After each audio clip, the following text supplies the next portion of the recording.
Hello guys! Day 5 na ba nitong aking pagpipintura? Hindi lang kasi pagpipintura to guys, kinukut-kut ko pa. Tulad niya no, tinan niyo. Kailangan mo siya.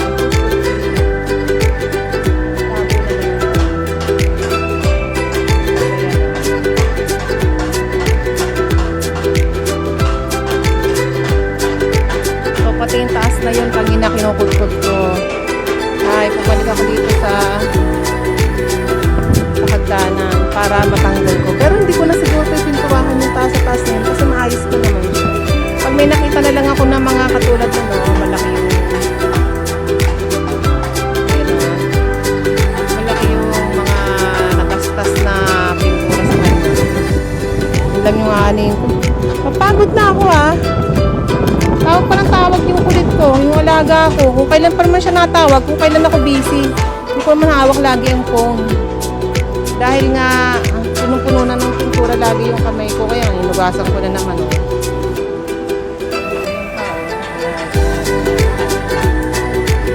Tagal siyang gawin guys Kasi nga, silat-silat yan. Tapos pati ilalim niya, pipinturahan ko pa.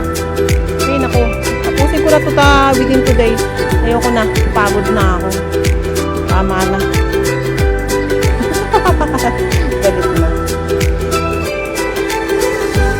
So, ayan. Dadamay ko na rin siguro itong pagpipintura itong grills na ito. Apraso lang naman. Sabay ganun.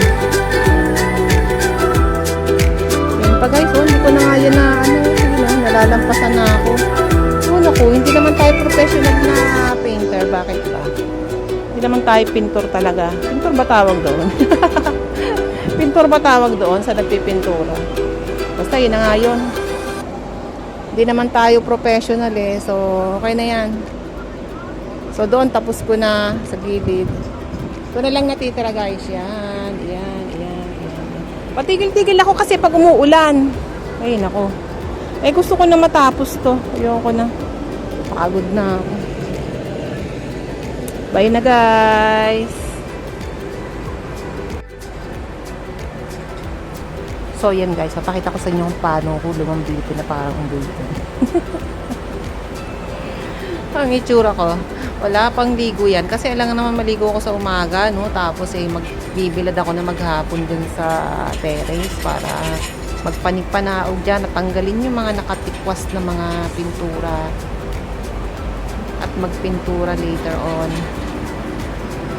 Pakita ko sa inyo paano ako pumapanik dyan guys. Hindi naman ako nalulula. Actually, hindi naman ako lulain. Pero syempre, tayo nga edad na. Kailangan natin mag-ingat-ingat. So, okay naman tong aking hagdanan. Matibay naman yan guys. Chinecheck ko naman yan bago ko siya gamitin. And then, yan nga, mangungunyapi tayo dyan at tayo ay manunulay dyan sa tagiliran ng grills ng pasimano. Pasimano tawag ko dyan. Ano ko lang sa inyo. Basta yan. Tatanggalin natin yung mga nakatikwas. Yun lang. Hindi ko tatanggalin ng buo lahat yan kasi kapit na kapit pa siya. Meron lang mga nagtikwasan na mga pintura na sinauna pa. So, ayan. Panik tayo. Gapang-gapang. Dahan-dahan din. Nakakapit naman ako guys. So, may alapusa naman ako. May alapusa naman ako guys. Maigpit naman ang kapit ko dyan. At saka nasa third floor lang naman kami. Pag mahulog ba ako dyan wala naman chance na mahulog ako dyan guys. Kasi saradong sarado naman yung grills. At yan ay napakatibay. Hindi yan luma. So talaga namang wala naman akong pagkahulog dyan. Pwede pa, mahuhulog ako dito sa may pinaka sahig ng aming balcony. Pero dyan sa labas ng balcony, wala naman dyan. So, ayun lang. Sa baba na tayo at nahihilo na ako. Mainit kasi. Kahit kulimlim ay mainit ang singaw. So, ganyan ang buhay ko dito sa Hong Kong pag walang amo ko. Pero hindi naman lagi ganyan. Pag lang natataon, mga 5 years ago na yata nung muli kong pininturahan yan. So, So, ayan, yung ibang mga natapos. So, ayan, yung mga kailangan ko pang pinturahan. So, ganyan. Ito na lang yung natitira, tsaka yung sa mga ilalim. So, dudukutin ko na lang yun. Aniinis lang ako kasi di kita na yung pintura sa braso ko, nakakainis. Tsaka, feeling ko, baho ko na dahil nga maghapon na naman akong nasa Bilaran. Actually, hindi naman dire-diretso yan kasi katulad kaninang umaga, umulan. Start ako ng mga 8, tapos umulan. Mga 2 hours din akong tumigil, tapos kumain, nagpintura ulit. Tapos natulog ng 1 oras. Tulog din pag may time, hindi naman pwedeng dire-diretso yung trabaho natin. Wala naman tayong amo, diba? So, yan na. Bukas ulit, babalikan natin yung mga hindi natapos. Pero siguro mga half day lang tapos na yan. So, yun lang ang aking may-share sa inyo sa buhay ko dito sa Hong Kong. Na kahit walang amo, busy pa rin ang Konyang. Okay? Bye na!